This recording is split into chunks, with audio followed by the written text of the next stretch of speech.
Hello na naman sa inyo at ngayon na medyo bumagsak yung current capital natin kasi hindi inabot yung TP natin, no? So, ito, kagabi nagtitrade tayo tapos nakita natin magandang opportunity to yung recall na company. So, after that, nakita ko siya nag-buy in out dito.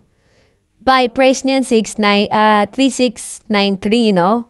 Ayan, pagka-buy price niyan, humangat na. Nagpahinga ako saglit kasi worn out eh. Full day tayo nag-work tapos gabi trading, no? So, napag-isipan ko magpahinga kasi nag-set naman ako ng stop loss and nag-set naman ako ng trigger hit ng pang-gain. Pero sadly, no?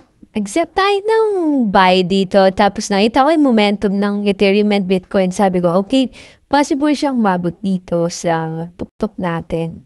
So, ito yung ginawa ko. Hit at gain na hit dito sa 4041. Ay, yan yung ginawa nating hit kasi binase natin siya dito. Dapat pala, binabaw pa siya konti. Kahit dyan lang kahit binabaw lang ng onteng-onteng to. Pinaabot ko lang sana dito sa week na to.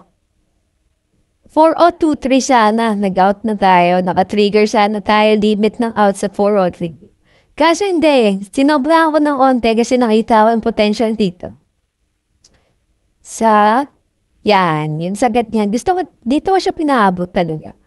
Dito sa baba na ito, kaso sabi ko, okay, gitna natin, 4044.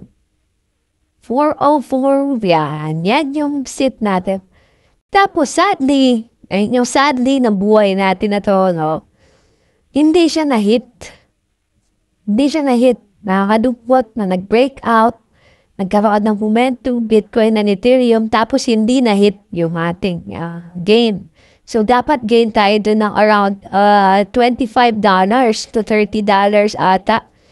Tapos, di dapat, ngayon, dahil di pa na gain yun, nag-round trip, ayan yung isang risk-reward ratio ng na hindi magigain yung hit mo, no? Kasi two possible outcomes yan eh. So, kung hindi siya na-hit, kung wala akong nilagay na trigger area para sa gain ko, tapos nag-breakout siya, di lipad yung yung futures mo. Kung lumipad si Ethereum, as in, gumana siya talagang. Nagkaroon siya ng maganda-gandang momentum, kas lumipad siya talaga. Kung lumipad yung Ethereum, nagtuloy-tuloy siya up to 4,300. Ayun, kasama yung total mo dun. Sayong-sayo na yun, lilipad na yun hanggang sa dulo. Kasi, isipin mo hindi ka naglagay ng order. Kung lumipad yan, sabihin natin, bumalik man siya kahit dito lang. Kasi na-break niya na to, hindi pa siya nagtuloy-tuloy ba? So, kung titignan mo lang,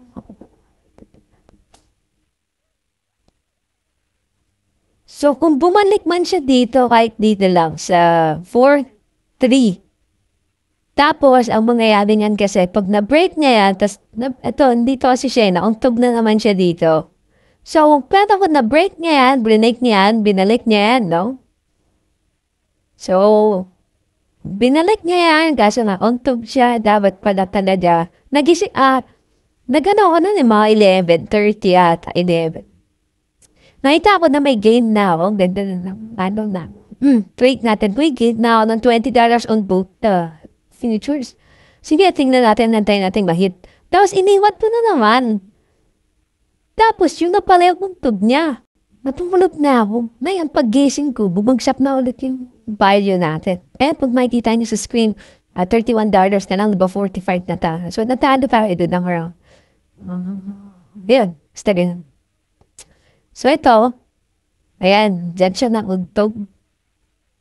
Pero, kung hindi ako naglagay ng entry, ay ng trigger gate doon, tapos bigla nag-breakout siya papunta dito sa 43, tas saka siya nauntog. Kung dito siya nauntog sa 43, tapos dito na ulit siya mag-range, dyan, sa dalawang yan, dyan siya mag-range, no? Kasi ayan ito Ito, 43, tapos dito mag-range yan sa 4-1. So, pabalik-balik na siya dyan. Yung token futures mo na yun, paano yun? Panalo yun. Kasi kung titingnan mo, abot ka naman na doon. $70 to $100. Kasi kung nag 10% si Ethereum, 7% si Ethereum that time, most probably, mga 10 to 15% yun yung kinuwahan ko. So, tignan natin position order tayo. Tignan natin. Kanina inabot natin, nakala natin hanggang ano ka na naman. Kasi hindi mo, babalik siya dito, mukhang pang pendant. So, ang nangyari nun, ayun nga, yung sa recall, dalawa yan recall, tsaka auction. Tapos, nung kinuha natin yon, umabot na yung capital natin. Di ba nagsimula tayo sa $1? Naging 45. 78 na siya. Kagabi. 75 ata. Tapos, ayun nung nangyari. 78 na. Dapat pala, nag-close all na tayo. Isipin mo yun. Kinuha mo yung trade mo, tapos nag-close all ka. Ayan itignan niya. Nakikita yun naman. So, tano tayo ng 337, $37 na lang siya gabi. Kasi nag-gain tayo dito na sa Arkham and sa Suni, and then yan, tuloy-tuloy. Tayo natin sa baba. Tapos, kung na-out yan, ito, kapaligan natin sa, hindi tayo sa record. Tignan na natin. Ang bagay talaga ng laptop, man, pag nag-record 3 OBS or stream. So, pagpasensya niya na. Ang pinipindot ko na pero wala nagbabago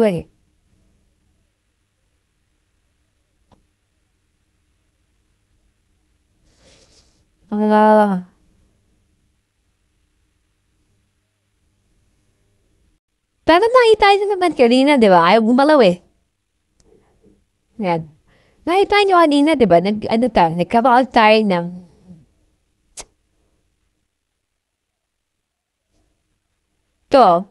yung buy natin dito, pag makikita nyo, average NP 7,938. 7,938. Diyan pa lang nag-buy na tayo niyan, mga kongregor. 7,938, dito nag-buy na tayo niyan. Tapos, class 2.6, Umat na tayo dito sa auction ng 7% pa. $20 na yun pa. Di dapat nasa $77 na tayo ngayon. 7% na sana tayo ng challenge natin. Di yung current challenge natin 4%, naging 7 na. Milestone na naman. Kaya swerte di natin na-trade. Di natin na-out. So, ngayon, nag-round trip siya dito. Sipin mo, out na sana ito dito, tapos pagka-out nun, pwede na sana ako bumili ngayon dito. Tapos kung nabumili ako ngayon palit dito, okay lang na matalo ng $2 to $3, $4, bawi lang yun, may $70 lang tayo. Importante, na out sana natin yung nandito, nung 11, oras ba to? 12:15. Oras ba, may naghaharutan ng asawa. Naghaharutan ba sige minasama? Uy, so dito nagpapalinga na ako. Tapos dito, ay, 11 ka, dapat nag-out na tayo dito. Hindi realistic yung time frame. Pero wala. Around 10 kasi nag-aarutan pa kami ng asawa ko. So, dito ako bumili. Pagkatapos nung matutan saglit, bumili ako saglit.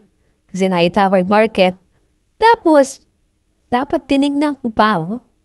Debit, kahit dito lang Na-outside natin yun. Possible dito sa auction, mga ano lang yan. Eto naman, masyadong malayo yung trigger gain ko dito. Hindi ko alam. Masyadong iniisip na tong auction na to, masyadong maganda yung chart niya na tingin ko malaki. Pwede siya mag-jump up to 10 to 20%.